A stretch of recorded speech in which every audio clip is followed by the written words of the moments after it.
The Arizona sun hung low over the desert highway, painting the asphalt in shades of Ready. burnt You orange better and be. shadow. Good. Heat waves Look shimmered at off this the patch. It blacktop means like something. ghosts dancing in the To the dying light. nomads! Out here, 50 miles from Phoenix, the world felt empty, silent. The kind of silence that makes a man think about the choices he's made, the roads he's taken, the ones he hasn't. Frank Morrison sat astride his 1998 Harley-Davidson Road King at a forgotten gas station, one hand steady on the throttle, the other working the fuel pump.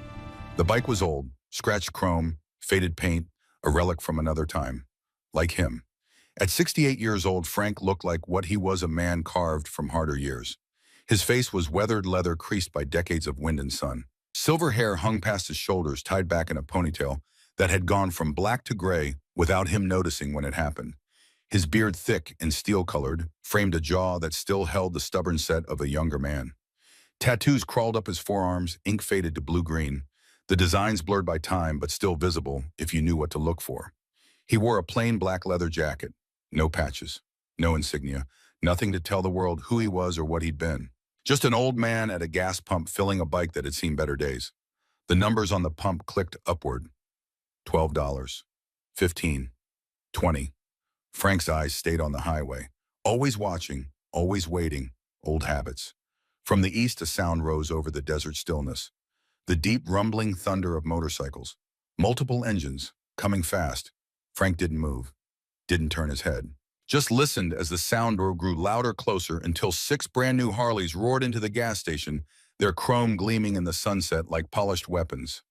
The lead rider cut his engine and swung off his bike in one fluid motion.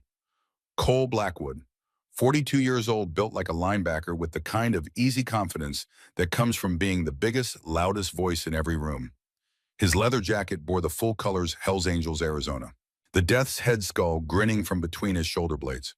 Below it, the rocker that said, Vice President. Cole looked at Frank's bike, then at Frank. A slow smile spread across his face. Well, well, Cole said loud enough for his crew to hear. Look what we got here, boys. A goddamn antique show. The 5 riders behind him laughed. Young men, most of them. 30s, maybe early 40s. They dismounted, circling around like wolves testing prey. Frank kept his eyes on the fuel pump. $25, 28. Cole walked closer, his boots crunching on the gravel. He stopped 3 feet away, looking Frank up and down with exaggerated concern. Old man, Cole said, that bike of yours belongs in a museum. Hell, maybe you do too. More laughter. Frank's hand stayed steady on the pump. The numbers kept climbing. I'm talking to you, Grandpa. Cole's voice hardened. You deaf or just too senile to know when someone's addressing you? The pump clicked. Full tank. Frank pulled the nozzle free, replaced it carefully on the hook, and screwed his gas cap back on. His movements were slow, deliberate, the way a man moves when he's done something 10,000 times and sees no reason to rush the 10,001st. Hey, Cole stepped directly in front of Frank, blocking his path to the bike. I asked you a question. Frank looked up. For the first time their eyes met. Frank's eyes were the color of winter ice, pale blue, almost gray. They held no anger, no fear, just a cold, measuring stillness that made Cole hesitate for half a heartbeat before his ego pushed him forward. That's better, Cole said. Now you gonna answer me, or do we have a problem here? Frank's voice, when it came, was quiet. Gravelly from years of cigarettes he'd quit a decade ago. No problem. No problem. Cole's eyebrows shot up. He turned to his crew. You hear that? No problem. Back to Frank. Then why you still standing here? This is a Hells Angels gas station, old-timer. We don't welcome strays. Frank said nothing. He reached for his bike's handlebars. Cole's hand shot out, gripping Frank's shoulder, hard. I didn't say you could leave yet. The desert went very quiet. Even the younger riders stopped laughing. Frank looked down at Cole's hand on his shoulder, then back up at Cole's face. Still no anger in those pale eyes, just that same cold assessment. Like he was measuring Cole for something. A coffin, maybe. Take your hand off me, Frank said. Not loud, not threatening, just stating a fact. Cole's grip tightened. Or what, old man? You gonna teach me a lesson, you and your piece of shit bike? Frank didn't move, didn't pull away. Just stood there, that winter gaze locked on Cole's face. Something flickered in Cole's eyes, something primitive and uncomfortable.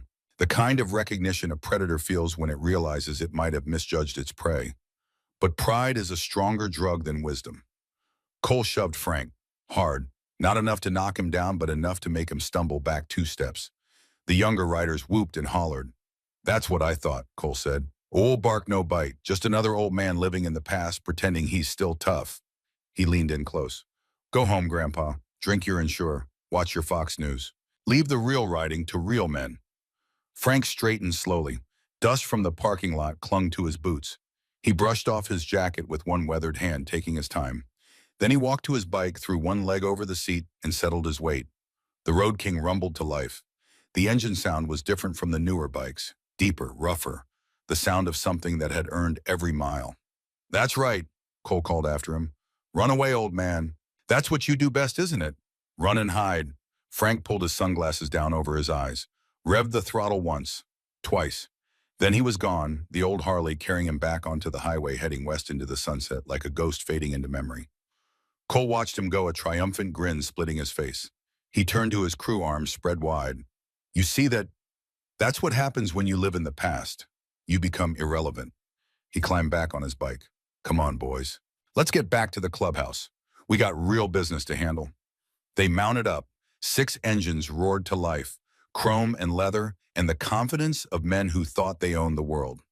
As they thundered back toward Phoenix, none of them noticed the old gas station attendant inside watching through the window. He'd seen the whole thing. He was 73 years old, retired military, and he recognized something in the old man's eyes that these young punks had missed. He'd seen eyes like that before. In Iraq, in Afghanistan, in the faces of men who had survived things that would break ordinary people. The attendant shook his head slowly and went back to his newspaper. Some people, he thought, don't know a dangerous man when they see one. 30 miles down the highway, Frank Morrison pulled off onto a dirt road that led to nowhere. He killed the engine and sat in the settling dust, watching the last light drain from the sky. His hands were steady. They'd been steady when Cole shoved him. Steady when the young men laughed. Steady now. Patience, his drill sergeant, had told him 35 years ago, is not weakness. It's discipline. It's choosing when to act, not reacting to every provocation like a dog on a chain. Frank had learned that lesson in the desert. A different desert half a world away. The kind of place where patience kept you alive and pride got you killed. He thought about Cole Blackwood, thought about the way the young man had looked at him, like he was nothing. Nobody. Just an old relic taking up space. Frank almost smiled. Almost.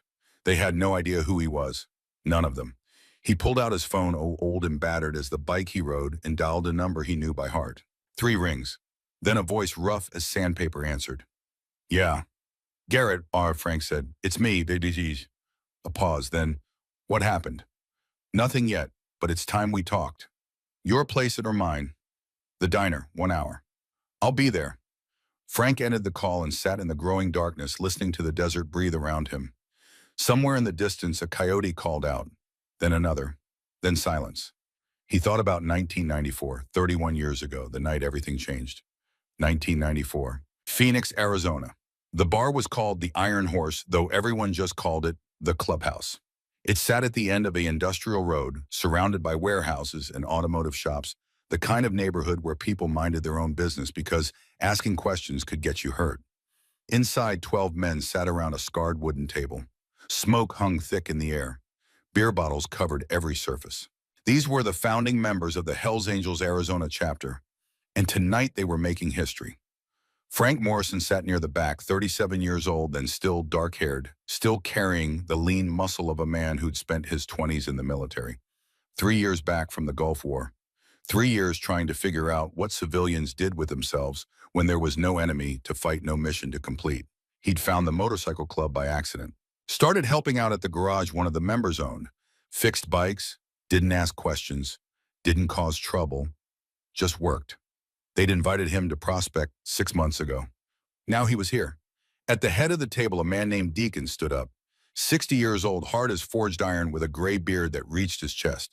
He'd been riding since before Frank was born. Brothers, Deacon said, and the room went quiet. We got a situation. We need a president, someone to lead this chapter, someone we can trust. Eyes around the table shifted. Some looked at Deacon, others at Big Mike, a former bouncer who could bend steel with his bare hands. A few glanced at Tommy Reaper Hayes, a Vietnam vet with 3 tours and the scars to prove it. Nobody looked at Frank. I nominate Frank Morrison, Garrett Sullivan said. The room froze. Garrett sat across from Frank, 40 years old, then built like a bull with the kind of thousand-yard stare that came from seeing things no man should see. He and Frank had served together. Different units, but same war. Same desert. Same sand that got in your teeth and stayed there long after you came home. Frank, Big Mike frowned. No disrespect, brother, but he's been with us 6 months. I know how long he's been here, Garrett said. I also know what he did over there, what he's capable of. And more important, I know his character. Deacon studied Frank with eyes that had seen 50 years of men at their best and worst. Frank, you got anything to say? Frank hadn't expected this, hadn't wanted it. He joined the club because he needed brothers, needed purpose, not power, but he stood up anyway. I don't want to lead, he said. I just want to ride, build bikes, be part of something. That's exactly why you should lead, Garrett said. Because you don't want it. Deacon nodded slowly. The best leaders never do. He looked around the table. All in favor of Frank Morrison as president of this chapter. 12 hands went up, all of them. Frank looked at those hands, at those faces, men who'd just given him their trust. There's a condition, Frank said quietly. Deacon raised an eyebrow. Speak. My identity stays secret. I don't wear the president patch in public. I don't sit at the head of the table when outsiders are around. As far as anyone outside this room knows, we don't have a president. Or we have a president who no one ever sees. Why, Brian? Big Mike asked. Frank thought about Margaret, his wife of 5 years, thought about the little house they just bought, the daughter she was carrying, due in 4 months. Because I got a family, Frank said, and the kind of enemies this club makes. I won't bring that to my door. I'll lead. I'll make the hard calls, but I do it from the shadows. The room was silent. Then Deacon smiled, a rare thing. Ironside, he said. That's what we'll call you. The president they can't see, the iron inside the club. And just like that, Frank Morrison became a ghost, a leader without a face, a president without a throne. For 31 years, he'd kept that promise, led from the shadows, made decisions through Garrett, who became his sergeant at arms, his voice, his hands in the physical world. The club had prospered, grown, survived wars with rival MCs, avoided the pitfalls that destroyed other chapters. No drug running, no trafficking. They did security work, fixed bikes, ran a few legitimate businesses, stayed clean enough to avoid federal attention, rough enough to earn respect. And through it all, Frank Morrison remained a ghost, until his wife got cancer. Until she died in a hospital room holding his hand, making him promise he'd keep living, keep doing what was right, until he'd pulled back even further, letting the club run itself, watching from even deeper in the shadows as new members joined. Members who'd never seen him, never heard of Ironside except as a legend, a story the old-timers told when they were drunk and nostalgic. Members like Cole Blackwood. The diner sat off Highway 61 of those chrome and neon relics from the 1950s that somehow refused to die. Frank pulled into the parking lot at exactly 9 o'clock. 3 other bikes were already there, all of them older models, all of them ridden by men who remembered. Inside, Garrett Sullivan sat in a corner booth, a cup of black coffee going cold in front of him. At 70, Garrett looked like a man carved from old leather and barbed wire. His hair had gone completely white. His hands shook slightly from the emphysema that was slowly killing him, though he'd never admit it. But his eyes were still sharp, still clear. Frank slid into the booth across from him. A waitress appeared, poured coffee without asking, and disappeared. Wise woman. You look like hell, Garrett said. You should see the other guy, Frank replied. I heard. Rusty was at the gas station, called me. Rusty, the old-timer who worked the counter. Of course he'd called. Cole's getting bold, Frank said. Cole's getting stupid, Garrett corrected. There's a difference. He leaned forward. Frank, we got bigger problems than some young punk with an ego. Tell me. Garrett pulled out his phone, navigated to a photo, and slid it across the table. Bank statements, highlighted transactions, money moving where it shouldn't. Liam Hutchins, Garrett said, 45 years old, been with the club 20 years. Solid brother, loyal. Cole's been setting him up. Frank studied the numbers. $80,000 siphoned from the club treasury over 2 years. Small amounts. Careful. Smart. Except Liam didn't take this, Frank said. No, Cole did. And tonight at church, he's calling for a vote to expel Liam. He's got the evidence. He's got the young members eating out of his hand. Unless someone stops him, Liam's gone. And after Liam, Garrett's jaw tightened. Me. I'm the last one who knows the truth about you. Once I'm gone, Cole becomes president by default. and this club becomes his. Frank set the phone down carefully. Outside, an 18-wheeler roared past on the highway, its lights cutting through the darkness. What's Cole's endgame? Frank asked. Power? Control. He's been VP for 5 years, Frank. 5 years of thinking he's running this club, of believing the story that President Ironside retired, disappeared, might be dead. He's built his whole persona around being the real leader, the one holding everything together. While I sat in my garage fixing motorcycles, you were grieving. You lost Margaret. You needed time. And the club suffered for it. The club survived, but now it needs you again. Really needs you. Not the ghost, the man. Frank looked into his coffee, saw his reflection in the dark liquid, an old man's face, a tired man's face. Church is tonight, Garrett said. Liam's trial. If you're coming back, it has to be now, tonight, or we lose everything we built. I humiliate Cole in front of his people. He'll never forgive it. He humiliated you at a gas station, in front of his crew, in front of anyone watching. Respect is earned, Frank, but it can also be lost. Cole's lost his right to yours. Frank was quiet for a long moment. Then, tell me about the younger members. How many are loyal to Cole? 70%, maybe more. They don't know any better. He's all they've seen. And the old-timers, we remember, but there's only 8 of us left from the founding days. 8 men against 27. Bad odds. We've faced worse. That was true. Frank thought about Fallujah, about sand and blood and brothers falling, about fighting when the math said you should run. What time's the meeting? Frank asked. 10 o'clock. Frank checked his watch. 53 minutes. I need something from you, Frank said. Name it. My jacket, the one from '94. You still have it, Garrett smiled, a small, fierce smile. Never threw it away. Kept it in my closet. Polished the patch every month just in case. Bring it to the clubhouse, but don't let anyone see it. You got a plan. I'm going to give Cole what he wants, Frank said. A confrontation, a chance to prove he's the alpha, the big man. And then I'm going to remind everyone what happens when you mistake patience for weakness. Garrett studied Frank's face, saw something there that made him nod. It's good to have you back, brother. I never left. I just stopped being visible. Frank stood, dropped a 20 on the table. See you in an hour. He walked out into the parking lot where his road king waited in the shadows. The desert wind had picked up, carrying the smell of sage and dust. Stars blazed overhead, infinite and indifferent. Frank sat on his bike, but didn't start it yet. Instead, he pulled out his wallet and extracted a photo. Worn, creased, carried for 5 years. Margaret, his wife, smiling at the camera, wind in her hair, standing next to his bike. Taken on their 20th anniversary, 3 years before the cancer. Back when the world still made sense. I'm sorry, honey, he said to the photo, to the wind, to the universe. I know I promised I'd stay out of it, stay quiet. But sometimes a man's got to do what's right, even when it's hard. You taught me that. The wind was his only answer. Frank tucked the photo away, started the engine, and pointed the bike toward Phoenix, toward the clubhouse, toward Cole Blackwood and a reckoning 31 years in the making. The Hells Angels clubhouse looked the same as it had in 1994. Same chain-link fence, same metal door, same faded paint on the sign that said, private property, members only. But everything else had changed. Frank parked his bike 2 blocks away in the shadows between streetlights.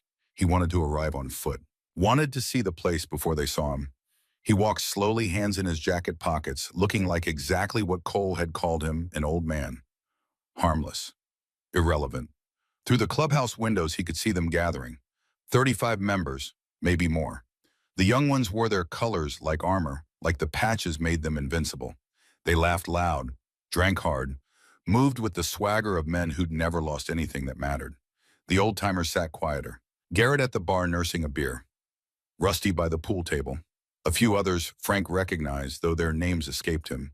They looked tired, outnumbered. And at the head of the room, in the chair that should have been empty, sat Cole Blackwood.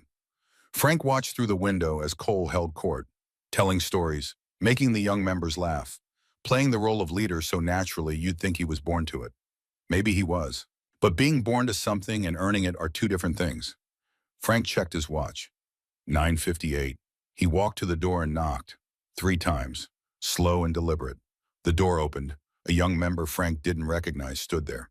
Early 30s, blonde hair, death's head tattoo on his neck. His colors were pristine, too pristine, probably sewn on within the last year. "We're closed," the young man said. "I need to see someone," Frank said. "Who?" "Garrett Sullivan." The young man's eyes narrowed. "Garrett's busy. Come back tomorrow." He started to close the door. Frank's boot stopped it. Not hard, not aggressive, just there, immovable. "It's important," Frank said. "Listen, old man. Let him in, Prospect." Garrett's voice carried from inside. "I'll vouch for him." The young man hesitated, then stepped aside. Frank walked into the clubhouse for the first time in 2 years.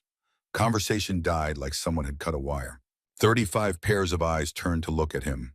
The old man, the stranger, the nobody. Cole stood up from his chair, a smile already forming on his lips.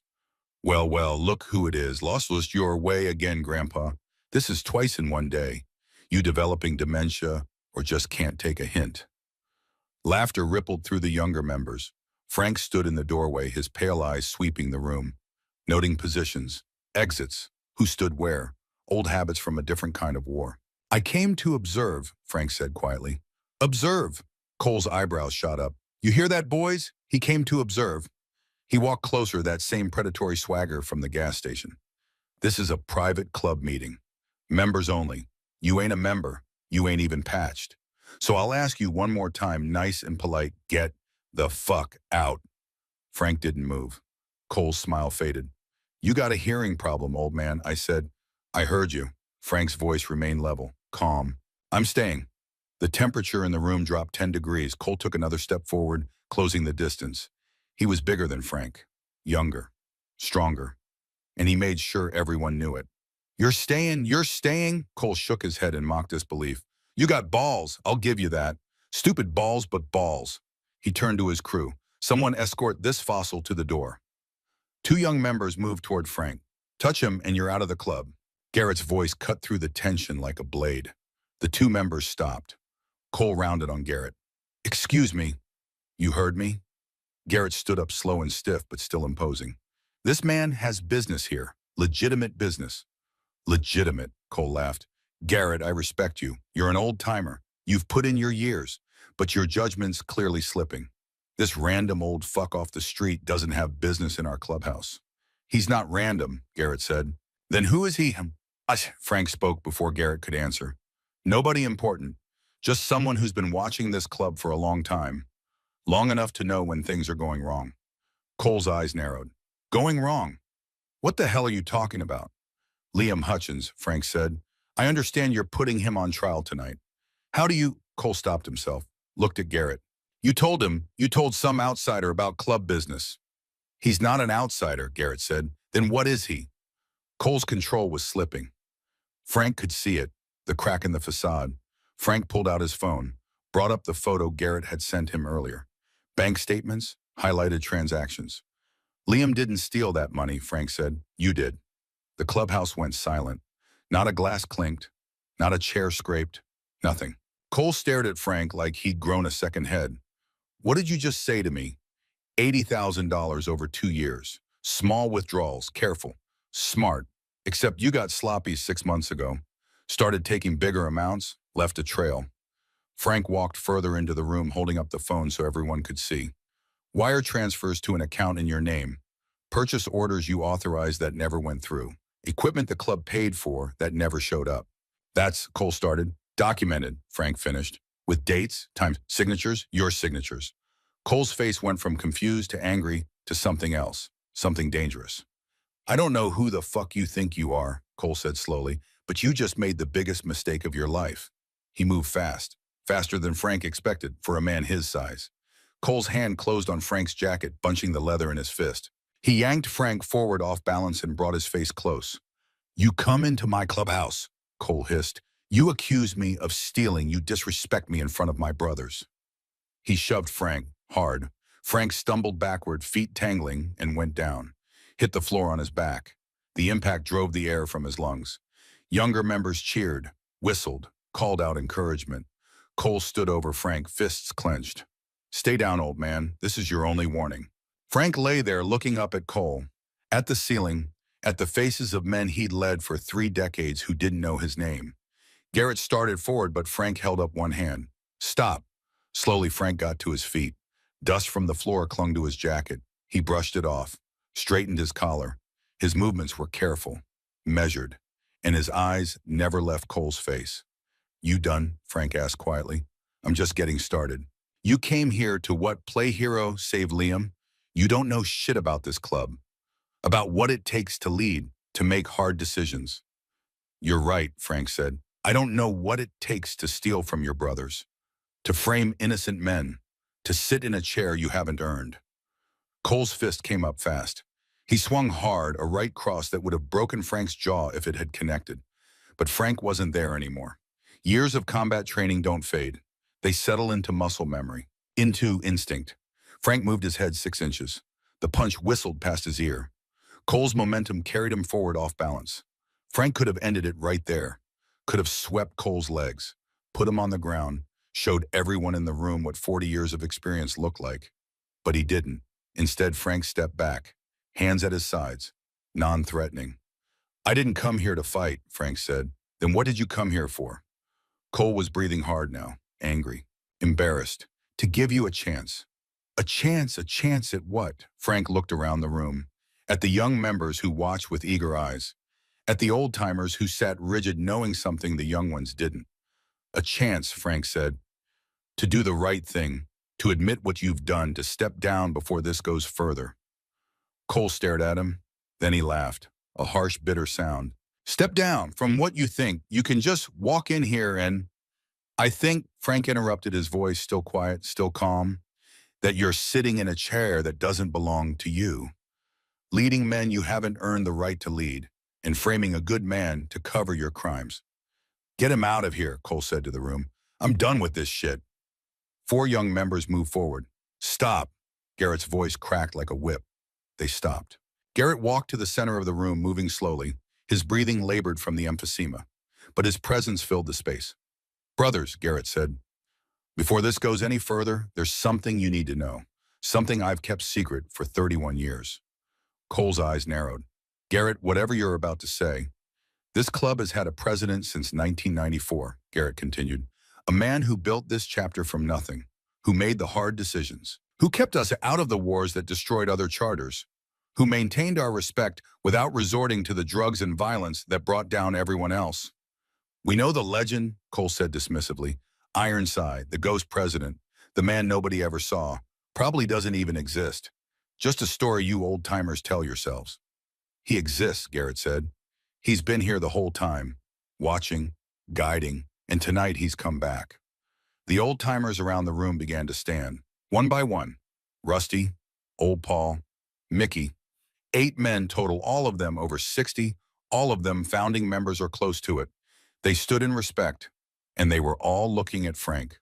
Cole followed their gaze, looked at Frank, at the old man he'd shoved to the ground, the nobody, the irrelevant fossil. "You're joking," Cole said. "You're fucking joking." "I've never been more serious," Garrett said. He walked to where Frank stood and extended his hand. In it was a leather jacket, black, old, and on the back, carefully preserved for 31 years, was a patch, a death's head skull, the Hells Angels insignia, and below it, in faded but unmistakable letters, "President."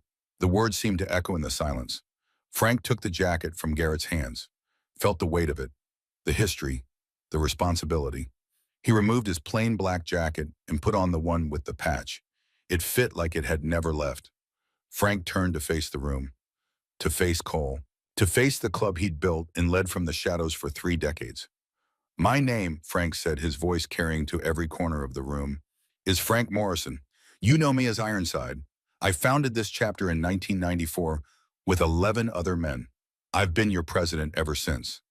The clubhouse exploded into chaos. Young members surged to their feet, shouting denials. Old-timers stood firm, nodding in confirmation. Voices overlapped, accusations flew. And through it all, Cole Blackwood stood frozen, his face cycling through disbelief, rage, and something that looked like fear. "Bullshit!" A young member named Derek stepped forward, his voice cutting through the noise. "This is some kind of setup, some scam you old-timers cooked up." "Sit down, Derek," Rusty said from the bar. His voice carried the weight of 65 years of not taking shit from anyone. "I won't sit down. We've been running this club for years while you old men sat around telling stories about some ghost president who never showed his face. And now this random old guy walks in and you expect us to just, enough. Frank's voice wasn't loud, but something in it made Derek's mouth snap shut. Frank walked to the center of the room. Every eye followed him. He moved like a man who'd done this before, who'd commanded rooms full of men who thought they were tougher than they were. You want proof? Frank asked. He looked at the faces around him, young, skeptical, loyal to Cole because Cole was all they'd known. Fair enough. He turned to a young member sitting near the pool table. What's your name? Travis. When did you join Travis? 2 years ago. You know why this club doesn't run drugs? Why we stay clean when every other MC in the Southwest is neck deep in crystal meth and heroin? Travis shifted uncomfortably. Cole says it's because we're smarter, more disciplined. Cole's half right. Frank's pale eyes found Cole across the room. We are disciplined, but the decision to stay clean was made in 1998. The Sinaloa cartel approached us, offered us distribution rights for the entire Southwest. Millions of dollars, easy money. He paused. I said no. You, Derek scoffed. You weren't even here in 1998. I was here, Garrett said quietly. I remember the meeting. I remember the vote. And I remember getting a phone call at 3 a.m. from a man who said, tell them no. Tell them we're not interested. And tell them if they come back, we'll go to war. The phone call proves nothing, Cole said, but his voice lacked conviction now. Frank continued. In 2005, this club nearly went bankrupt. The real estate market crashed. Our investments tanked. We were 3 months from losing the clubhouse. He looked around the room. Anyone here know how we stayed afloat? Silence. An anonymous donation, Rusty said. $50,000. Showed up in the club account. No name, no explanation. I made that donation, Frank said. Sold my truck, cashed out my military pension early, took the tax hit because this club mattered more than my comfort. Old Paul stood up, 72 years old, bent with arthritis, but still solid. I was treasurer in 2005. I saw the deposit. We tried to track it down. Couldn't. But we knew it came from someone who cared. Someone who understood what this club meant. Frank walked to the wall where photos hung. Pictures of the club through the years. Rides, parties, brothers who'd passed. He stopped at one from 1994. 12 men standing in front of the clubhouse brand new. This was the founding members, Frank said. Deacon, Big Mike, Tommy Reaper Hayes. He pointed to each face. Then his finger stopped on a younger man with dark hair and a lean build. That's me, 37 years old, 3 years back from the Gulf War, looking for Brotherhood. Found it here. The young members crowded around the photo, studied the face, looked back at Frank. The resemblance was there if you knew what to look for. Same eyes, same jawline, just 40 years younger. Could be anyone, Derek said, but his voice wavered. In 2012, Frank said, 3 members started dealing heroin. Tyrell Washington, Mike Chains Rodriguez, and Danny Sutton. I ordered them expelled. Told Garrett to make it happen. Make it clean. No violence, just gone. Mickey stood up, an old-timer with a scar running from his temple to his jaw. I was there when Garrett delivered that order. I helped escort them out. We didn't know where the order came from, just that it was final, non-negotiable. Garrett could have given those orders himself, Cole said. You're taking the word of old men with failing memories against evidence. Real evidence. What evidence? Frank asked. The evidence you fabricated against Liam. Let's talk about that. He pulled out his phone again, brought up the documents Garrett had sent him, but this time he connected it to the TV mounted on the wall. Financial records filled the screen. These are the club's banking records for the past 2 years, Frank said. Notice these withdrawals, 500 here, 1,000 there. Small enough not to raise flags, but they add up, $80,000 total. The room went quiet, everyone staring at the numbers. Now watch. Frank swiped to the next screen. These are the authorization forms. Club purchases, equipment, parts, insurance, all approved by the VP. He zoomed in on the signatures. Cole Blackwood, your signature, on every one. I authorize purchases all the time, Cole said. That's my job. Except these purchases never happened. Frank swiped again. Here's the vendor invoices, or rather, here's where they should be. But there's nothing. No invoices, no receipts, no equipment delivered. He looked at Cole. Where did the money go, Cole? This is a setup, Cole said. Someone's framing me. Someone's framing you. Oikimiu, Frank's voice hardened. That's your defense. After you spent the last month building a case against Liam using the exact same tactic. He pulled up another screen. Liam's supposed transactions. Notice something interesting. Same pattern, small withdrawals, same authorization process. Even the same fake vendors. Frank looked around the room. Only one person had access to set this up. The VP, the man who controls the Treasury authorizations. Liam Hutchins stood up from where he'd been sitting in the corner, isolated and silent. 45 years old, built like a firefighter, with 20 years of loyalty in every line of his face. I didn't steal anything, Liam said quietly. I've been saying that for 2 weeks. Nobody listened. I listened, Frank said, because I know you. I've watched you for 20 years, Liam. Watched you show up for every charity ride, every funeral, every time a brother needed help moving or fixing a car or just someone to talk to. Men who steal don't do that. Men who steal also don't get caught, Cole shot back. If I was stealing, you think I'd be stupid enough to leave a trail? Yes, Frank said simply, because arrogance makes men stupid. You got comfortable, thought nobody was watching. Thought the old-timers were too senile to notice, and the young members too loyal to question. This is insane, Cole said, but he was looking around now, seeing doubt creep into the faces of his supporters. Travis stood up. President Ironside, I mean Mr. Morrison. If you've been president this whole time, why hide, why let Cole run things? It was a fair question. Frank had been asking himself the same thing for 2 years. My wife got sick, Frank said. The room went quiet. Cancer. Stage 4. She fought it for 3 years before it took her. During that time, I wasn't fit to lead. Couldn't think straight. Couldn't make decisions that affected people's lives when I was watching the most important person in my life fade away. He looked at Garrett. I had Garrett handle things. Trusted him to maintain what we'd built. And for a while it worked. The club ran itself. Good men like Liam kept things together. And then Cole stepped up, Garrett added, became VP, started making decisions. At first, good decisions, smart decisions. We thought maybe it was time for a new generation to lead. But power changes people, Frank said. Cole, you started out wanting to help. I saw it. I watched you bust your ass for this club, work double shifts to keep the clubhouse running, organize rides, bring in new members. You were good at it. Cole's jaw clenched. Don't patronize me. I'm not. I'm telling you the truth. You had the potential to be a great leader, but somewhere along the way you stopped asking what the club needed and started taking what you wanted. You don't know anything about what I want, Cole said. Don't I? Frank stepped closer. You want respect. You want men to look at you the way they look at legends. You want to be Ironside, the ghost president, the man nobody sees but everyone fears. Something flickered in Cole's eyes. Recognition. Truth. But here's what you don't understand, Frank continued. That respect, it's not given. It's not taken. It's earned. Every day, every decision, every time you choose the club over yourself. I've given everything to this club, Cole said, and for the first time his voice cracked. 5 years of my life, missed birthdays, missed holidays, lost a wife because she couldn't handle the lifestyle. And for what? To be told I'm not good enough. To be told some old man who hasn't shown his face in years is still the real president. You didn't lose your wife because of the club, Garrett said quietly. You lost her because you chose ambition over her. I was there, Cole. I saw it happen. Fuck you, Garrett. But there was pain in Cole's voice now. Real pain. Frank understood that pain. He'd felt it too.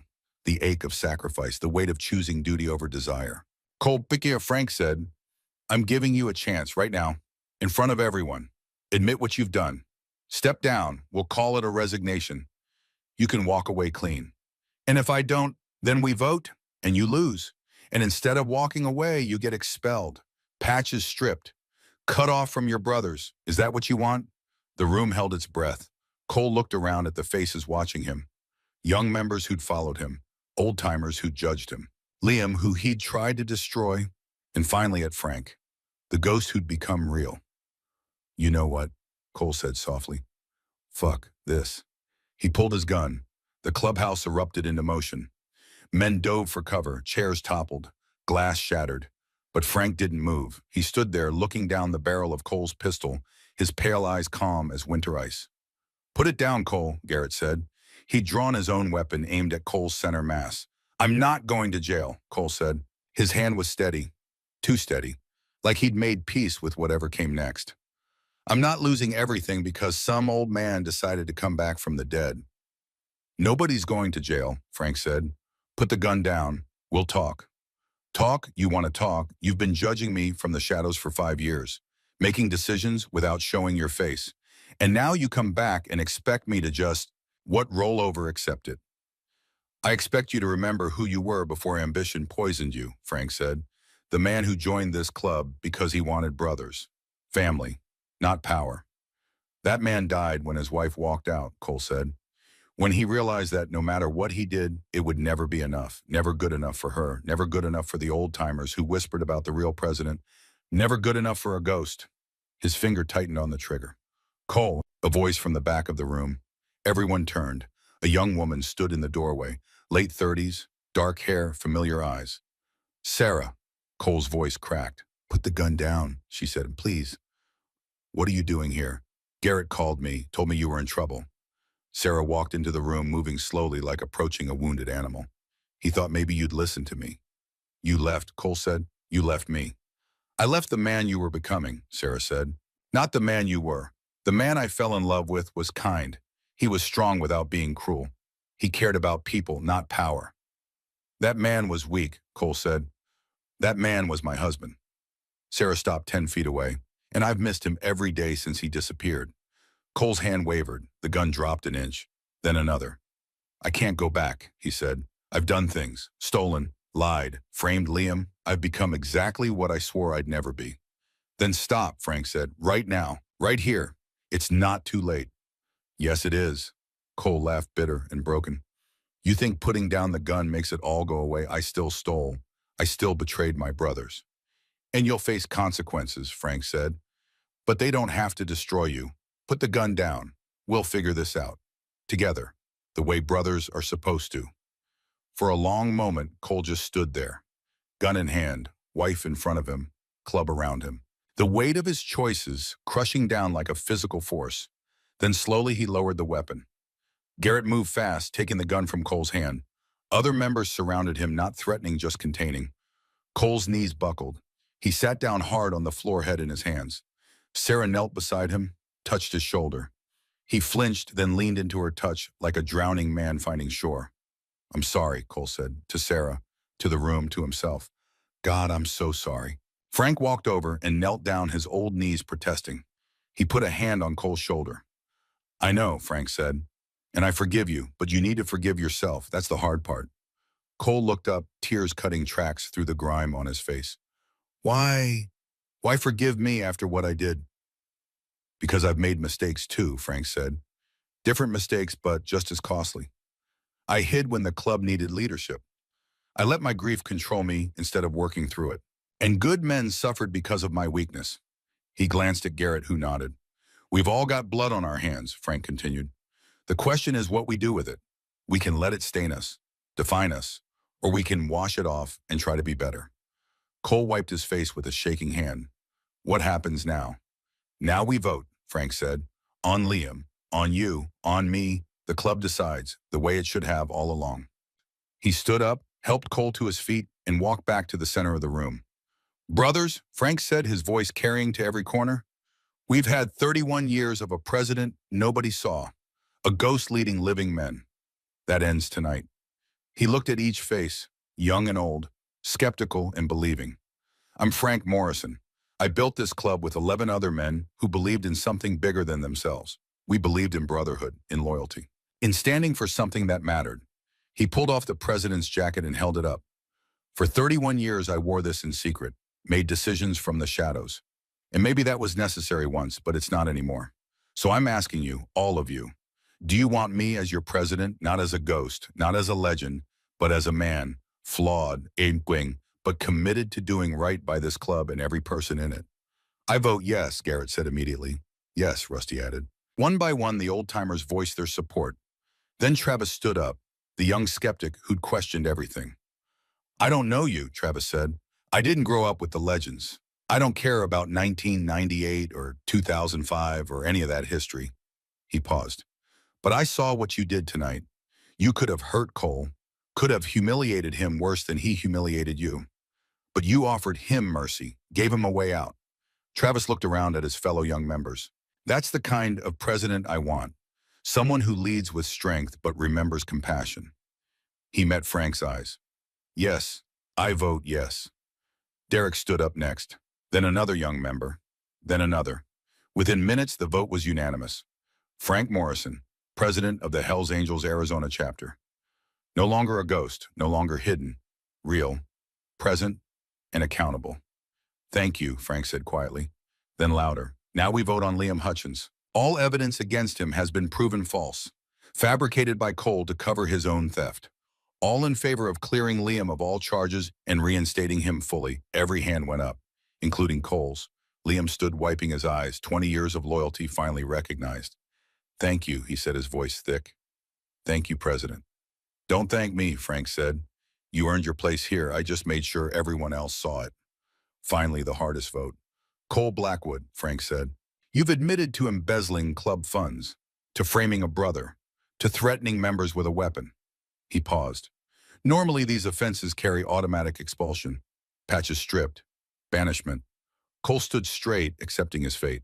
However, Frank continued, these are not normal circumstances. Cole, you built this club alongside me, even if you didn't know it. You brought in good members, organized successful rides, kept us running when I was absent. He looked at the young members, and more important, you showed remorse, real remorse, not because you got caught, but because you realized the harm you caused. Frank turned to the room. I propose an alternative. Cole remains a member, but he's stripped of his VP rank. He repays every dollar he stole, and he spends the next year doing community service. Not for show, real work, helping people who need it. That's too lenient, Derek said. Maybe, Frank agreed. Or maybe it's the mercy we all hope for when we fuck up, when we lose our way and need brothers to help us find it again. He looked at Cole. You willing to do that, to earn back the trust you broke? Cole nodded, unable to speak. All in favor. The vote was split, 15 for, 12 against, 8 abstaining. Motion carries, Frank said. Cole, you've got 1 year to prove you deserve that patch. Don't waste it. I won't, Cole whispered. I swear I won't. Sarah took his hand. They walked to the back of the room together, and for the first time in years, Cole Blackwood looked like a man instead of a monster. Frank surveyed the clubhouse. 35 members, some loyal from the beginning, some still learning what loyalty meant. All of them watching him, waiting to see what kind of president he'd be. We've got work to do, Frank said. This club lost its way. We need to find it again. Starting tomorrow, we're going back to basics, community rides, charity work. Being the kind of men our community respects instead of fears. What about the Scorpions, Rusty asked. Word is they're expanding territory, testing boundaries. We'll handle them, Frank said, but not with violence, not unless they force our hand. We're smarter than that, stronger than that. He looked at Garrett, who nodded in understanding. Meeting adjourned, Frank said. Get some rest. Tomorrow we start rebuilding. The members filed out slowly. Some stopped to shake Frank's hand. Others just nodded, still processing everything that had happened. Travis approached last. President, he said, I got a question. Ask. Why come back now? Why tonight? Frank thought about that, about the gas station, about Cole's sneer, about the humiliation that had pushed him out of the shadows. Sometimes, Frank said, you don't choose when to act. The moment chooses you, and you either step up or live with regret. Travis nodded slowly. Thank you for stepping up. He left. Soon only Frank and Garrett remained. They stood in the empty clubhouse, surrounded by the ghosts of 31 years. Photos on the walls, patches on the ceiling, the weight of history pressing down. You okay? Garrett asked. Ask me tomorrow, Frank said. Garrett laughed, then coughed, a deep, wet cough that spoke of dying lungs and borrowed time.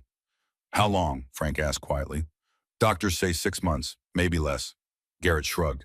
Emphysema's a bitch. Why didn't you tell me? Because you had enough to carry. Margaret, the grief, the club. I wasn't going to add to that burden. You're my brother, Frank said. Your burden is my burden. I know, that's why I kept it to myself. Garrett smiled. But I'm glad you came back. Glad I got to see this. See you take your place again. They stood in comfortable silence. You think Cole will make it? Garrett asked. Think he'll actually change? I don't know, Frank admitted. But I've seen men come back from worse. In the war, in life. Sometimes all it takes is someone believing in them.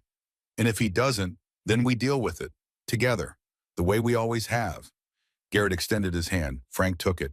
They stood there, two old warriors who'd survived wars and losses and the slow erosion of time. Welcome back, President, Garrett said. Good to be back, brother. They left the clubhouse together, turning off lights, locking doors. Outside, the Phoenix night was cool and clear. Stars blazed overhead, infinite and indifferent. Frank's Road King waited in the parking lot, Garrett's bike beside it. Where to now? Garrett asked. Frank thought about his empty house, the garage where Margaret's car used to sit, the photos on the wall that reminded him every day of what he'd lost.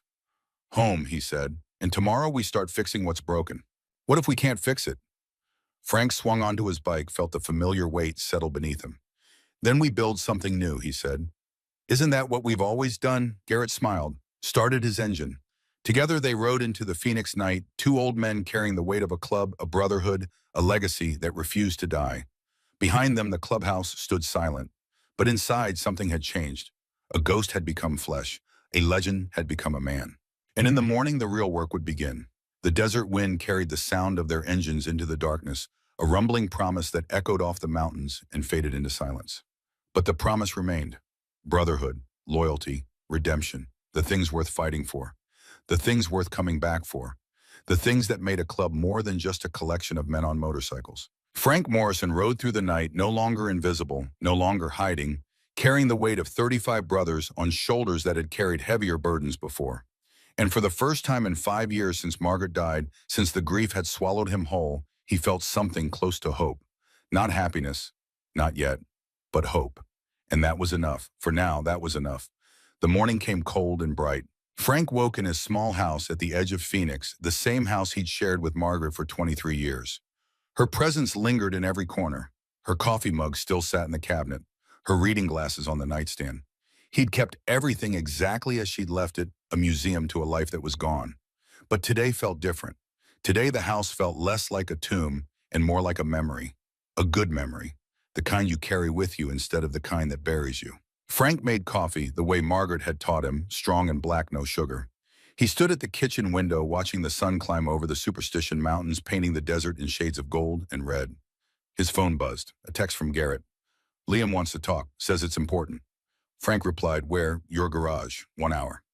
Frank finished his coffee, showered and dressed, jeans, boots, a plain black t-shirt. He looked at the president's jacket hanging in his closet, the patch visible even in shadow. For 31 years, that jacket had been a secret, a symbol of power wielded from darkness. Now it was just a jacket, a responsibility, a promise to do better. He put it on and felt the weight settle across his shoulders like old armor, familiar and heavy and right. 45 minutes later, his garage door rattled open. Liam Hutchins stood outside his truck idling in the driveway. He looked better than he had last night, clean-shaven, clear-eyed, but there was something in his expression that made Frank cautious. Come in, Frank said. Liam walked into the garage, taking in the space. Tools organized on pegboards. 3 motorcycles in various states of repair. The smell of oil and metal and work. A working man's sanctuary. Nice setup, Liam said. Gets the job done. Frank gestured to a pair of stools near the workbench. Sit, talk. Liam sat his hands clasped between his knees. For a moment, he just stared at the concrete floor, gathering words. I wanted to thank you, he finally said, for last night, for believing me when nobody else did. You didn't need me to believe you, Frank said. You needed the truth to come out. Those are different things. Maybe, but it felt like nobody was listening, like I was screaming into a void. Liam's jaw clenched. 20 years, Frank. 20 years I gave to that club. And Cole nearly destroyed it all with a lie. But he didn't, and you're still here. Yeah, Liam looked up. That's what I wanted to talk about being here, about what comes next. Frank waited. Cole's VP position is empty, Liam said. Someone needs to fill it. I know I'm not the obvious choice, but I've been thinking about it all night. About what the club needs. About... You want the job, Frank said. I don't want it, Liam corrected, but I'll do it, if you think I'm right for it. Frank studied the younger man, 45 years old, 2 decades of loyalty, a solid reputation, good instincts. But wanting power and being ready for it were different things. Why you, Frank asked. Why not Travis or Rusty or any of the others? Because I understand what it's like to be falsely accused, Liam said. To have your reputation destroyed by someone you trusted, and I never want another brother to go through that." He paused. "I'll be honest, Frank. Part of me wants revenge. Wants to make Cole suffer the way he made me suffer. And the other part wants to make sure it never happens again. Wants to build something better, stronger, more transparent." Liam met Frank's eyes. "I can't promise I'm perfect, but I can promise I'll put the club first. Always." Frank considered this. Leadership wasn't about perfection. It was about commitment, about showing up even when it was hard, about choosing right over easy. "You've got the job," Frank said. "Vice president, effective immediately. But you report directly to me, every decision, every expenditure, complete transparency, no secrets." Liam's face split into a genuine smile. "Thank you, President. You won't regret this." "Make sure I don't." They shook hands and Liam left with a lighter step than he'd arrived with. Frank went back to his coffee, but it had gone cold. He poured it out and was making a fresh pot when his phone rang. Unknown number. He answered anyway. "Is this Frank Morrison?" A woman's voice. Professional. Clipped. "Who's asking her?" "Detective Rachel Torres, Phoenix PD. I need to speak with you about an incident last night at the Hells Angels clubhouse.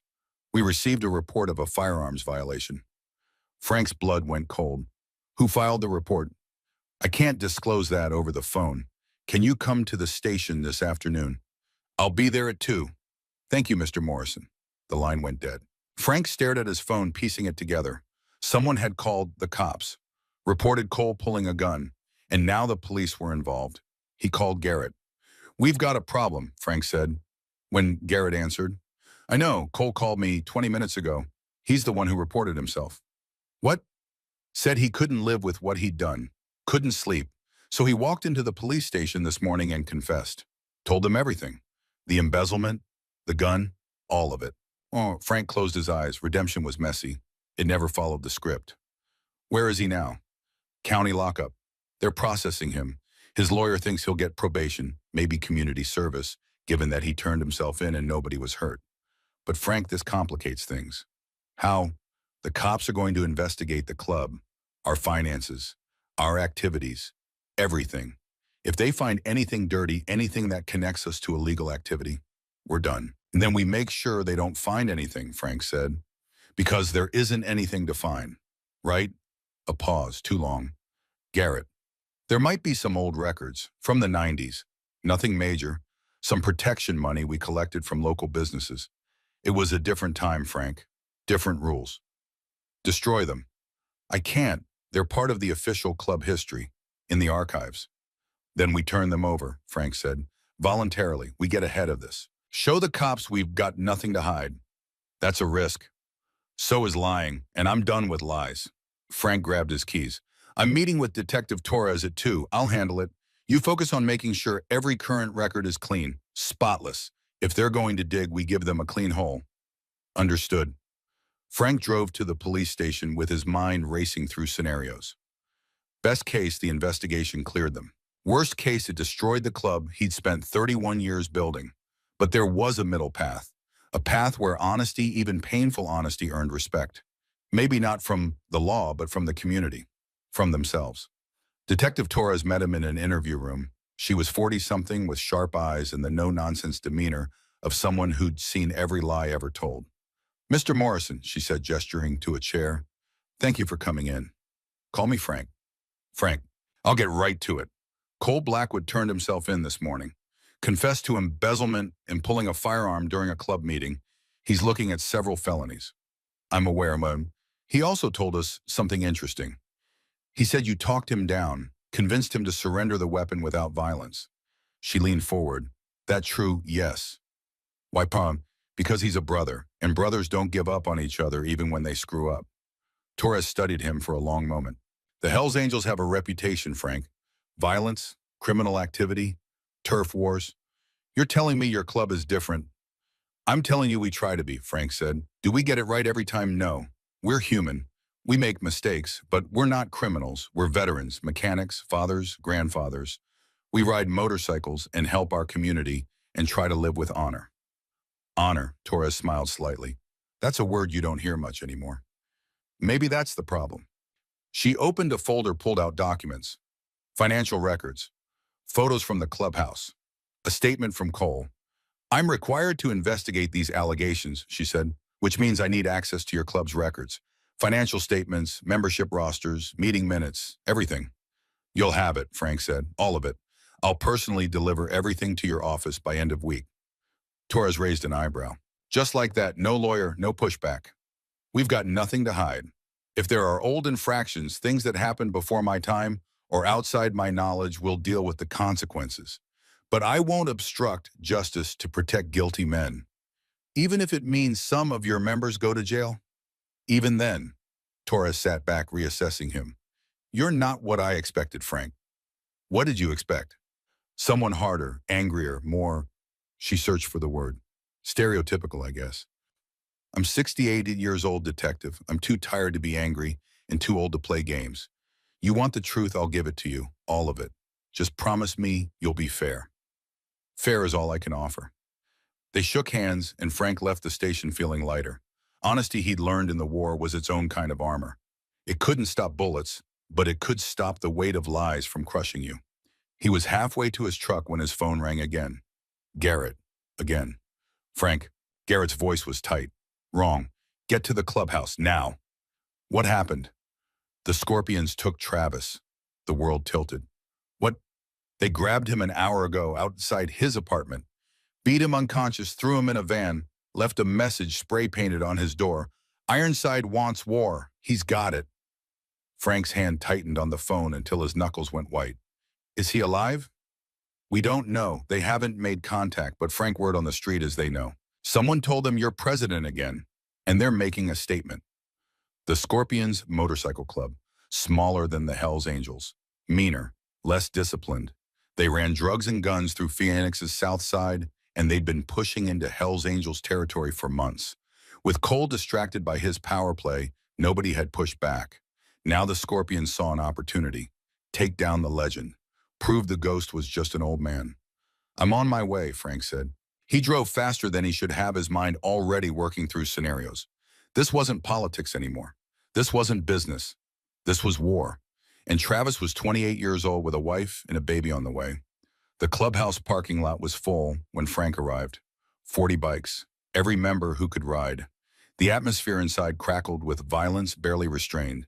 Young members wanted blood, wanted to ride to the Scorpions clubhouse and burn it to the ground.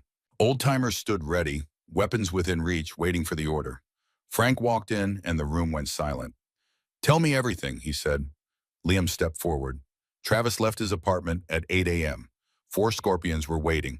They jumped him in the parking lot, beat him with pipes. Neighbors saw the van, white, no plates, headed south. Witnesses get anything else. One of them saw a Scorpion painted on the side. Their clubhouse is on South 35th. Frank looked around the room, saw the rage, the readiness. These men would follow him into hell if he asked. But war had costs, bodies, jail time, the destruction of everything they'd rebuilt. We need to be smart about this, Frank said. Smart, Derek's voice cut through the tension. They took one of ours. We ride in there and we take him back. And if they kill him the minute they see us coming, Frank asked. If this is a trap and designed to get us all in one place so they can call the cops, so they can film us committing crimes and destroy the club. So what do we do? Travis's wife Amy stood near the door, 26 years old, 6 months pregnant. Her face was pale, but her eyes were hard. Let them keep him. No. Frank's voice carried absolute certainty. We get him back, but we do it right. He turned to Garrett. Call in every favor we have. I need intel. Where they're keeping him. How many guards? Entry points. Everything. To Liam, get me a count. How many brothers can we put on bikes in the next 2 hours? To Rusty, weapons, non-lethal if possible, but I want options. The clubhouse exploded into organized chaos. Phones rang, maps spread across tables. The machine Frank had built 31 years ago came to life. Garrett pulled Frank aside. I made some calls, got a source inside the Scorpions, says they're holding Travis at their clubhouse. Basement, chained to a pipe. Wade wants you to come alone. Trade yourself for the kid. It's a trap. Of course it's a trap. Garrett coughed a wet sound. But we've walked into traps before. Frank looked at his old friend, saw the emphysema eating him alive, saw the determination that refused to quit. How many Scorpions at the clubhouse? 15, maybe 20. Wade's called in reinforcements from Tucson. And if I go alone, you die. They kill you, kill Travis anyway, and the club falls apart without leadership. Frank walked to the wall where photos hung. Found one from 1991. Desert camouflage. Younger faces. Brothers in arms. He thought about Kuwait, about missions where the odds said you'd die, but you went anyway because brothers needed you. I'm not going alone, Frank said, but I am going. He turned back to the room. Listen up, here's the play. For the next hour, Frank laid out the plan. Not a frontal assault, not a suicide mission, a surgical strike. 3 teams, simultaneous entry, overwhelming force. In and out in 5 minutes. The goal is Travis, Frank said. Not revenge, not a statement. We get our brother and we leave. Anyone who wants to stay and fight, you're out of the club. This is a rescue, not a war. Understood. Nods around the room. Liam, you're team 1, east entrance. Rusty, team 2, west. I'm team 3, front door. That's suicide, Liam said. Let me take the front. No, Wade wants me. He'll be watching the front. That's where I need to be. Garrett stepped forward. I'm with you. Garrett, don't. The old man's voice cracked like a whip. I've followed you for 35 years. I'm not stopping now. Frank looked at his friend, his brother, the man who'd kept his secret and carried his orders and never once asked for recognition. Okay, Frank said, you're with me. They geared up, Kevlar vests under leather jackets, batons, pepper spray. 2 members brought firearms, but Frank ordered them to stay outside as backup only. We're not killers, Frank said. We're rescuers. Remember that. At 4 p.m. 35 Hells Angels members mounted their bikes. The sound of 35 engines roaring to life echoed across Phoenix like thunder.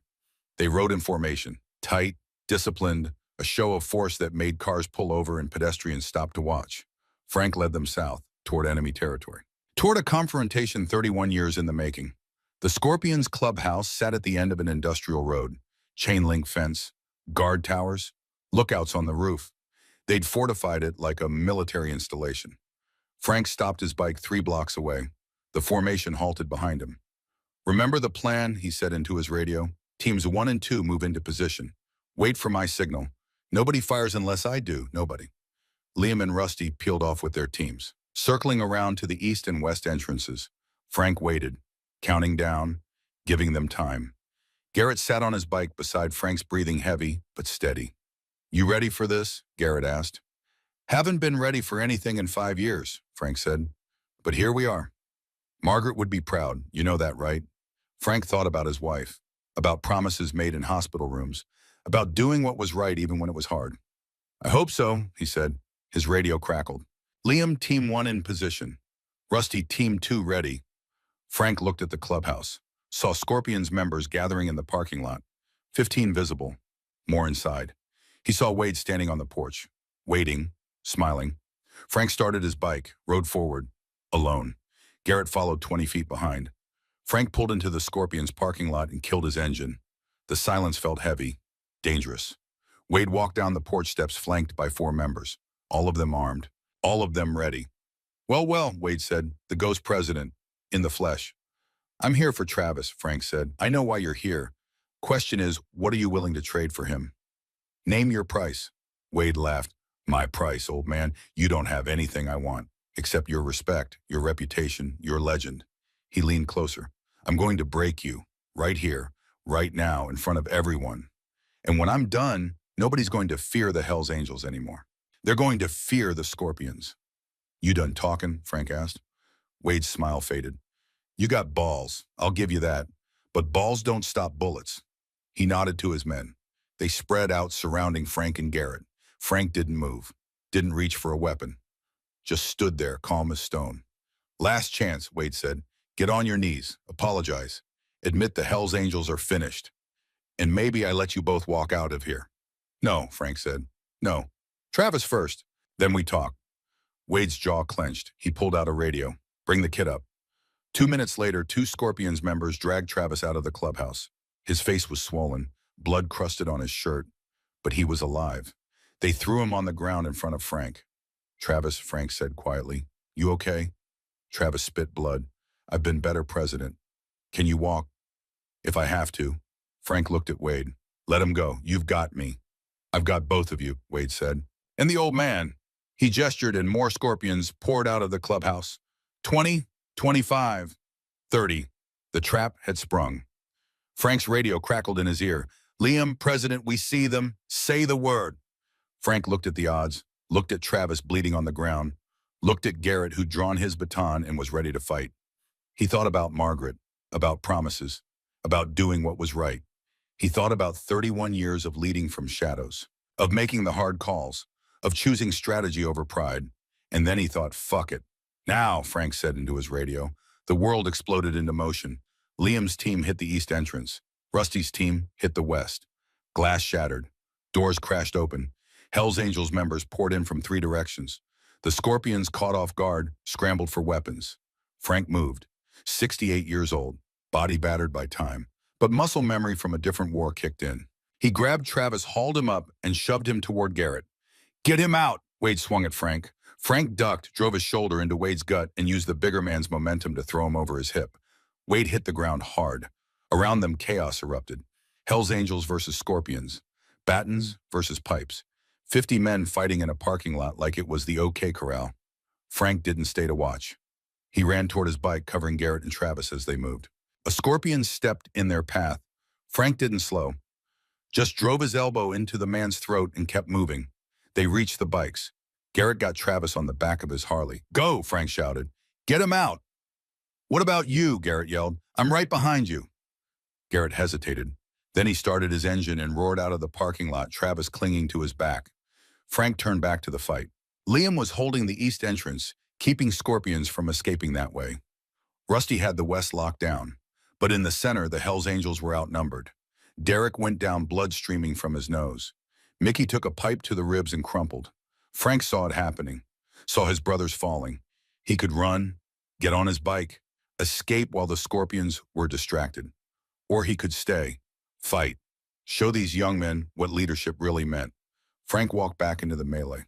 He grabbed a baton from a fallen member and waded in, blocked a pipe swing, cracked his baton across someone's knee, ducked a punch, drove his fist into a kidney. He fought like he was 30 years old, like the years hadn't touched him, like his body wasn't screaming in protest. And around him, the Hell's Angels rallied.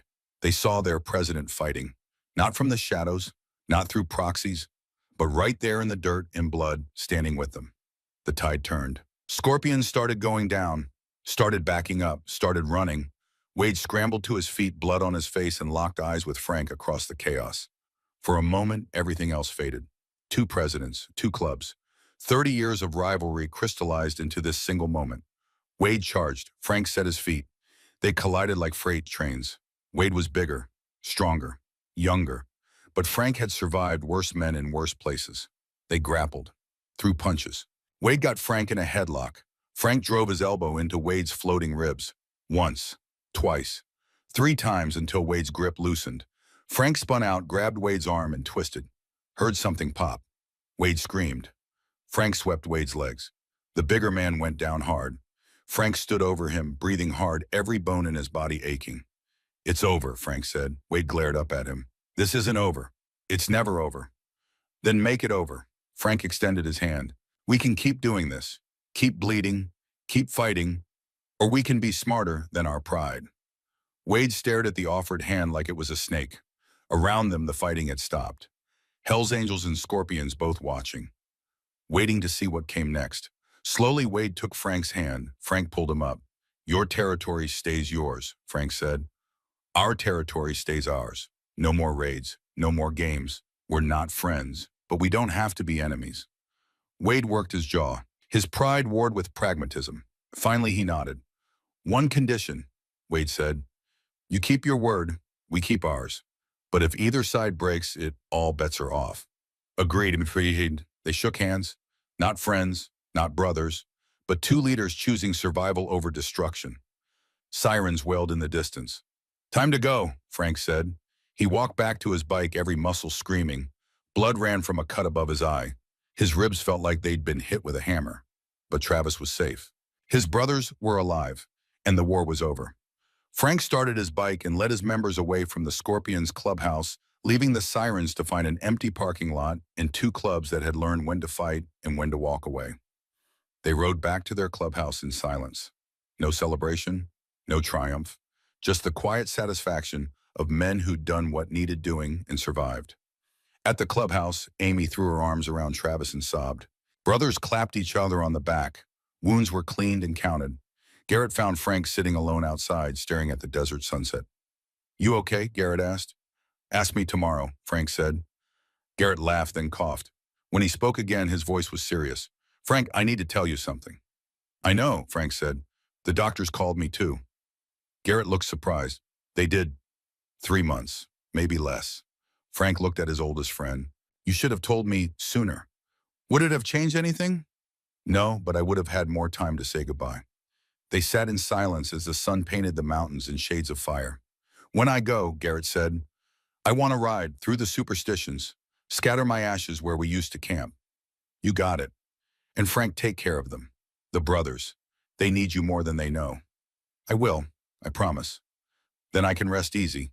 3 weeks later, Garrett Sullivan died in his sleep.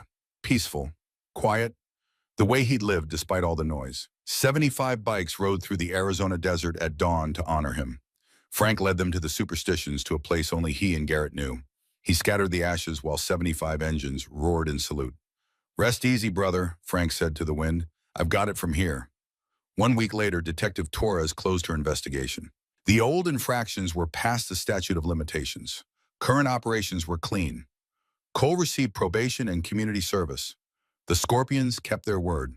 The peace held. And Frank Morrison settled into his role as president.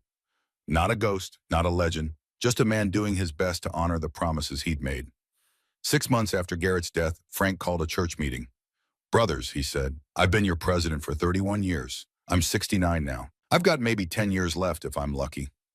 He looked at each face. "I'm staying president for 5 more years. In that time, I'm going to train Liam as my replacement. In 5 years, I step down. Liam steps up. And this club continues." Every hand voted yes. Frank stood in the empty clubhouse afterward, looking at photos on the wall.